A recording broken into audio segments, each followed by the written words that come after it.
नमस्कार, आप देख रहे हैं 9 की 9 खबर और मैं हूं आपके साथ सुकन्या सिंह। सबसे पहले बात करेंगे कर्नाटक के शिवमोगा की, जहां जिले में देर रात विस्फोटक से भरे ट्रक में जोरदार धमाका हो गया और इस हादसे में अब तक 6 शवों को बरामद कर लिया गया है। वहीं 10 लोगों की मौत की आशंका जताई जा रही है। हादसे में मृत सभी मजदूर बिहार के रहने वाले हैं। धमाका इतनी तेज था कि आसपास के कई इलाकों के घरों और दफ्तरों के शीशे टूट गए। धमाके की वजह से जी हां, इलाके के सड़कों पर दरार पड़ गई और सड़क टूट गए। शिवमोगा कर्नाटक की राजधानी बेंगलुरु से करीब 350 किलोमीटर की दूरी पर है। अभी तक की खबर के मुताबिक विस्फोटक कर्नाटक के शिवमोगा के हुनासुडु गांव में हुआ है। इस शक्तिशाली विस्फोटक को खनन के लिए ले जाया जा रहा था। धमाका इतना जबरदस्त था कि न केवल शिवमोगा बल्कि पास के ही चिकमंगलुरु और दावणगेरे जिलों में भी झटके महसूस किए गए।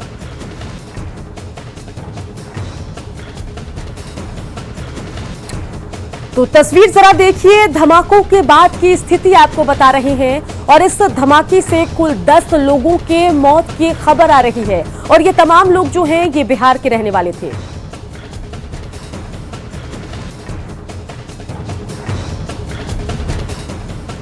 तो बिल्कुल तस्वीरें आपको कर्नाटक के शिवमोगा से दिखा रहे हैं और 6 शवों को तो बरामद कर लिया गया, लेकिन अभी भी कुछ शवों की तलाश है और जो जानकारी हम तक पहुंच रही है उस लिहाज से 10 लोगों के मरने की खबर आ रही है। 10 श्रमिकों की मौत की खबर है और ये सभी श्रमिक बिहार के रहने वाले हैं। 10 में से 6 शव तो निकाल लिए गए, लेकिन 4 शवों की तलाश चल रही है। तो बताएं कि ट्रक में जिलेटिन था जिसको खनन के लिए विस्फोट करने के लिए ले जाया जा रहा था, लेकिन इसी दरमियान अपने डेस्टिनेशन से पहुंचने डेस्टिनेशन तक पहुंचने से पहले ही ब्लास्ट हो गया और इस ट्रक में सवार लोगों की मौत हो गई। तकरीबन 10 लोगों की मौत की खबर आ रही है और साथ ही आपको बताएं कि धमाका इतना जबरदस्त था कि आसपास के कई घरों और दफ्तरों के शीशे टूट गए, साथ ही सड़कों पर भी दरार पड़ गई। तो कर्नाटक के शिवमोगा में ट्रक में धमाका हुआ है और धमाका तो कर्नाटक के शिवमोगा में हुआ, लेकिन बिहार में शोक की लहर है क्योंकि इस धमाके में बिहार के 10 श्रमिकों की मौत की खबर है।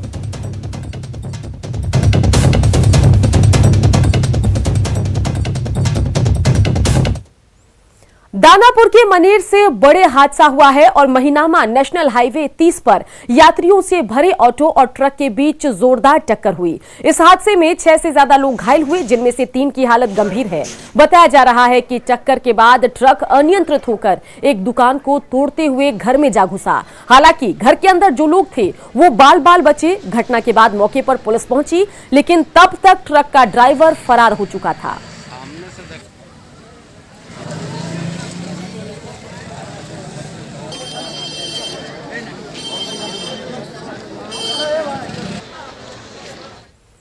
चारा घोटाला मामले में सजायाफ्ता आरजेडी अध्यक्ष लालू प्रसाद की तबीयत में सुधार है। लालू प्रसाद को सांस लेने में तकलीफ हो रही थी, लेकिन अब उनकी तबीयत में सुधार है। रिम्स में लालू प्रसाद के चिकित्सक डॉक्टर उमेश प्रसाद, जेल अधीक्षक के साथ स्वास्थ्य मंत्री बन्ना गुप्ता भी पहुंचे थे। लालू यादव रिम्स के पेइंग वार्ड में भर्ती हैं।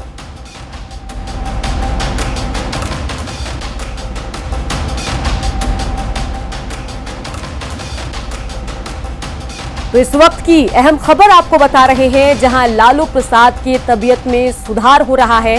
पहले उनको सांस लेने में काफी तकलीफ हो रही थी, लेकिन डॉक्टर्स की माने तो अब उनको सांस लेने में उतनी परेशानी नहीं है। लालू प्रसाद को सांस की दिक्कत थी, सांस लेने में तकलीफ हो रही थी और अब लालू प्रसाद की तबीयत में सुधार हुआ है। रिम्स के डॉक्टर्स ने ये जानकारी दी है। कमजोर इम्यूनिटी से भी परेशान है लालू प्रसाद। दाहिने कंधे की हड्डी में लालू को दिक्कत है और तकरीबन 16 तरह की बीमारियों से ग्रस्त है लालू। लालू के पैर की हड्डी में भी कुछ समस्या है और लालू की आंख में भी दिक्कत है। समस्या क्या हुआ था सर? नहीं, वो थोड़ा सा ये लंग में इन्फेक्शन है, ट्रीटमेंट चल रहा है, उसके एंटीबायोटिक चल रहे हैं, स्टेबल हैं, बात कर रहे हैं, बैठे हैं, चाय पी रहे हैं। क्या कुछ डायग्नोस हुआ सर? नहीं, लंग में जो होता है ना इन्फेक्शन, उसका बोला जाता है निमोनिया, एक तरह का। वो कई तरह के होते हैं, कई सीवियरिटी के होते हैं। तो इनका एक है छोटा सा पैच है, वो उसको ऑलरेडी ट्रीटमेंट के लिए सब कुछ दिया जा चुका है।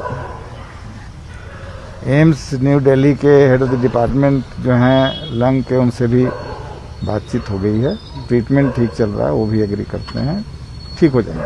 मतलब फिर रेफर करेंगे क्या? नहीं, अभी वो बात नहीं है। सर क्या टेस्ट लिए गए कराए गए हैं बिलाल जी को?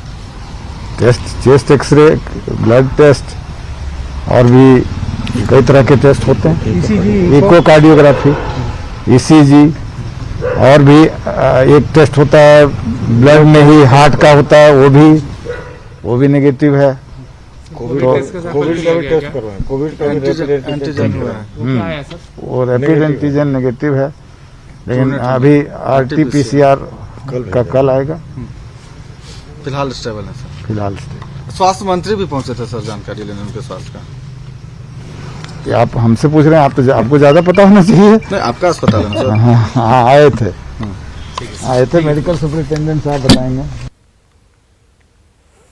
चलिए बढ़ते आगे और बात करते हैं लालू प्रसाद से जुड़े एक और मामले की। मामला है जेल मैनुअल के उल्लंघन का, और इस मामले में आज झारखंड हाईकोर्ट में सुनवाई होने वाली है। हाईकोर्ट में दायर याचिका में राज्य सरकार पर लालू प्रसाद को विशेष छूट प्रदान करने, जी हां, विशेष छूट देने का आरोप लगाया गया है। और इसके साथ ही 2 जनहित याचिकाओं पर भी हाईकोर्ट में सुनवाई होगी। इसमें एक में बिहार विधानसभा के रिजल्ट के बाद बीजेपी के एक विधायक से लालू की बातचीत के वायरल ऑडियो का हवाला देकर जेल में उन्हें फोन और दूसरी सुविधाएं देने का आरोप लगाया गया है। वहीं दूसरी याचिका में लालू को रिम्स डायरेक्टर के बंगले से वापस जेल शिफ्ट करने का आग्रह किया गया है। इससे पहले 8 जनवरी को लालू प्रसाद को रिम्स से केली बंगला और फिर वहां से रिम्स के पेइंग वार्ड शिफ्ट किए जाने पर हाईकोर्ट में सुनवाई हुई थी। इसमें रांची एसएसपी और जेल आईजी की ओर से सीलबंद रिपोर्ट कोर्ट में पेश की गई थी।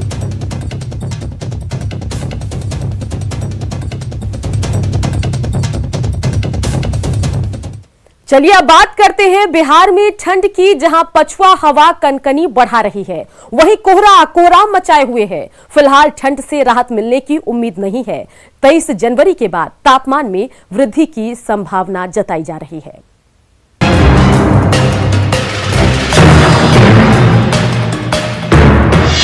ये ठंड है प्रचंड।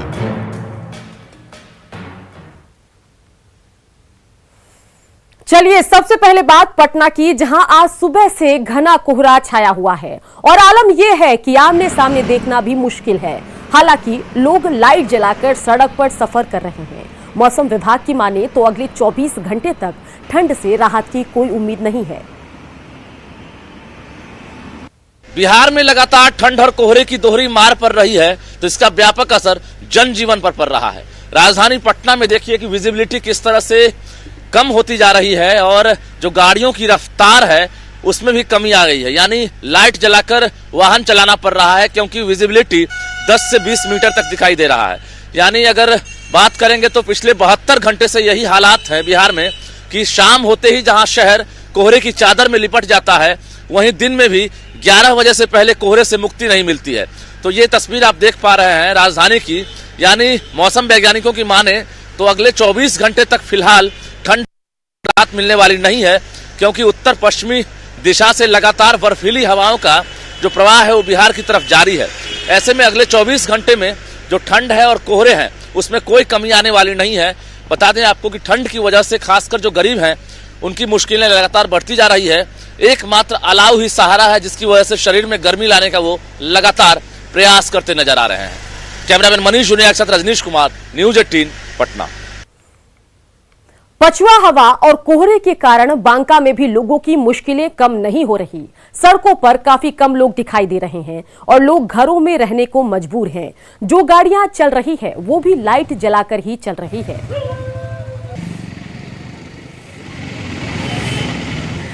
पिछले एक सप्ताह से बांका जिला में ठंड ने दूसरी बार दस्तक दे दिया है और हालात ये है कि सुबह सुबह अब तक ये रोड काफ़ी चहल पहल रहती थी, लेकिन पछुआ हवा और कोहरे में लिपटे होने के चलते अब तक ये गांधी चौक है जहाँ की दुकानें सुबह सुबह खुल जाया करती थी और यहाँ पे लोगों का आना जाना लगा रहता था, लेकिन सुबह के वक्त होने के बावजूद भी अभी दिखने के लिए केवल स्टूडेंट हैं जो कि पढ़ाई करने के लिए जा रहे हैं। और कोहरे के चलते विजिबिलिटी काफ़ी कम हो चुकी है। जो भी गाड़ियाँ अभी सुबह में क्रॉस कर रही हैं वो लाइट जला के चल रही हैं और उम्मीद कम है कि अभी ठंड से राहत मिलने वाली है। नागेंद्र, न्यूज़ 18 बांका। खगड़िया और ठंड में घने कुहासे से, जी हां, खगड़िया में ठंड से घने कुहासे में लोगों का आम जनजीवन जो है वो प्रभावित हुआ है। कुहासे और कोहरे के कारण लोग घरों से नहीं निकल रहे हैं। सड़कें वीरान पड़ी हुई है और खगड़िया के राजेंद्र चौक से ठंड का जायजा लिया है संवाददाता दिग्विजय ने। खगड़िया में भी ठंड का असर लगातार जारी है। ये हम आपको दिखा रहे हैं कि अभी हम खड़े हैं खगड़िया के राजेंद्र चौक, जो शहर का सबसे व्यस्तम चौक है। वहाँ का ये हम स्थिति दिखा रहे हैं आपको कि जो सुबह में जो है यहाँ पर बाजारें सज जाती थी, जितने भी सब्जी वाले थे वो यहाँ पर पहुँच जाते थे। लेकिन जो अभी स्थिति देख रहे हैं कि ठंड में पूरा बाजार जो है पूरा खाली पड़ा हुआ है। इक्के दुक्के दुकान वाले नज़र आ रहे हैं। जो स्थिति है इस चौक की, वहाँ पर देख सकते हैं कि यहाँ जो टेम्पू लगा करके रखे हुए हैं, जो ई रिक्शा चालक है, उनको सबसे ज़्यादा परेशानी हो रही है। सुबह से ये लोग पैसेंजर का इंतजार कर रहे हैं यहाँ पर, लेकिन ये देख सकते हैं कि टेम्पू तो लगा हुआ है, ई रिक्शा तो लगा हुआ है, लेकिन लोग यहाँ पर नहीं पहुँच रहे हैं। यात्री जो हैं वो यहाँ नहीं पहुँच रहे हैं, जिसके कारण जो ई रिक्शा वाले और टेम्पू वाले उनको भी काफ़ी परेशानी हो रही है। जाते हैं मैं स्कूट जाते हैं खगड़िया से, पैसेंजर नहीं मिलता है। सुबह 4 बजे भोर से आते हैं, सबको ऐसा में लोग नहीं मिलता है, बैठल रहते हैं। कितने दिनों से ये परेशानी हो रही है? ये कम से कम 10 दिन से। क्या 10 दिन से ऐसा है। पेट के ही चलते हम लोग खड़े रहते हैं। पेटे लिए हम लोग आए 3 बजे 4 बजे सुबह सोच के आते हैं, कहीं कुछ नहीं, ठंडा अलग है, कोई ऐसा अलग है, कोई सवारी साधन नहीं है। कि जो स्थानीय लोग हैं, जिनको 8 बजे दुकान बंद करके घर चले जाना है, वही अलाव जला के उसका सेवन कर लेते हैं। तो रात में जो लोग आते हैं स्टेशन से या बस स्टेशन से, उनके लिए व्यवस्था नहीं रह पाती है। तो स्थानीय लोग को भी सोचना होगा कि हम ये व्यवस्था जिनके लिए दी गई है उनको इसका लाभ मिले। घने कुहासे के कारण ये पूरा असर आप देख सकते हैं कि जो भी सड़क पे गाड़ी चल रही है वो लाइट उसमें जल रहा है वहाँ पर, चूँकि फॉग इतना काफ़ी होने के कारण उनको भी काफ़ी परेशानी हो रही है। विजिबिलिटी एक तरह से कहे तो 100 मीटर से काफ़ी कम है यहाँ पर।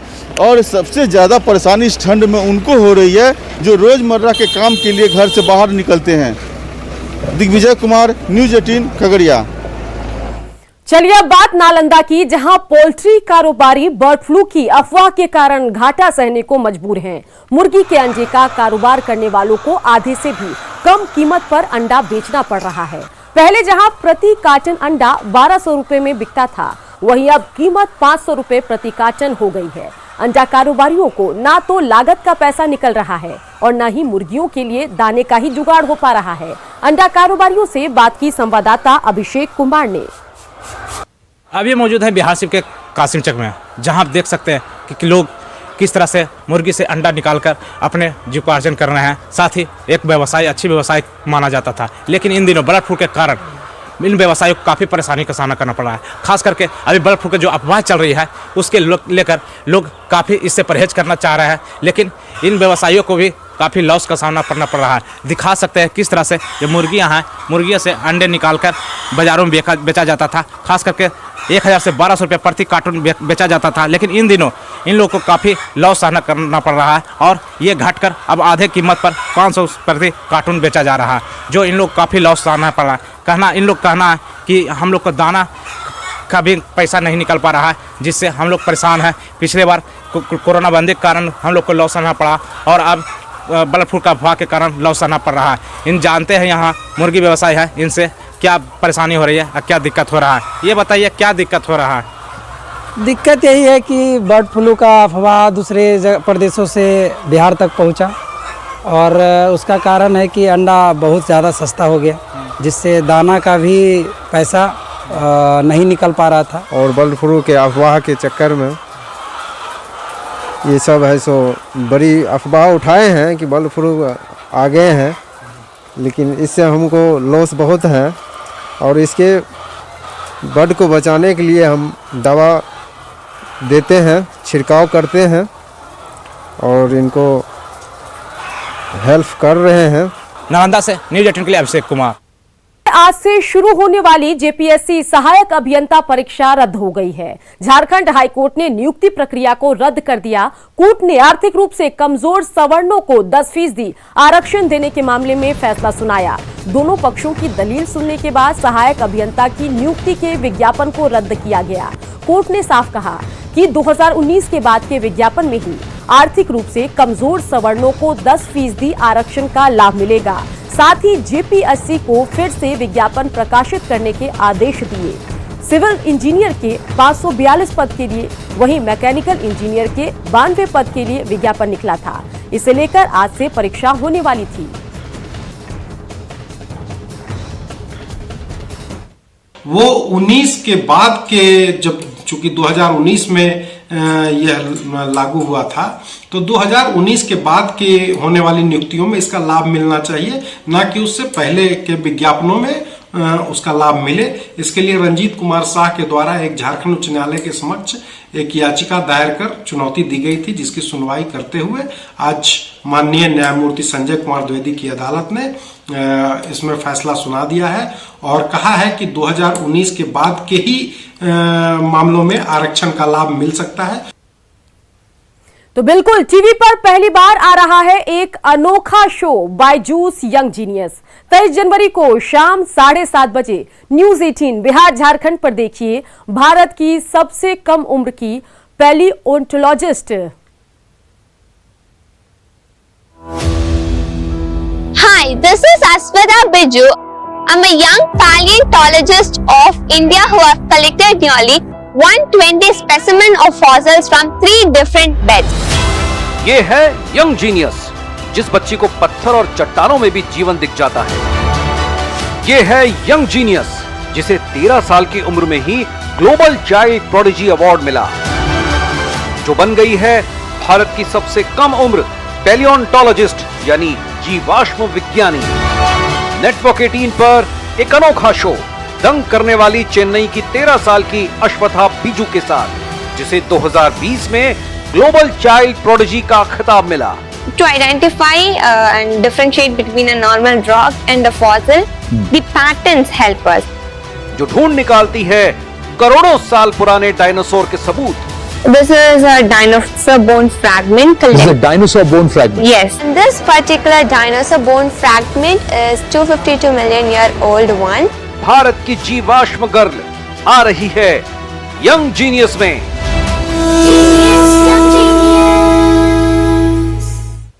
26 जनवरी को हार्पिक और न्यूज 18 के फ्लैगशिप कैंपेन मिशन पानी के खास इवेंट वाटरथॉन को सबसे बड़ा समर्थन और प्रोत्साहन मिला है हमारे देश के बच्चों से। आइए देखते हैं उनका राष्ट्र के लिए संदेश, जहां ये मिशन पानी प्लेज ले रहे हैं। स्वच्छता और पानी। We pledge to use water mindfully every time, every day, and encourage others to do the same. We are made of water. Water is life itself. Water is health. Water is hygiene. Water is safety. Water is future. I also pledge to support water conservation efforts and will work for the day when no one has to struggle for water. हमको बचानी है ये जिंदगानी।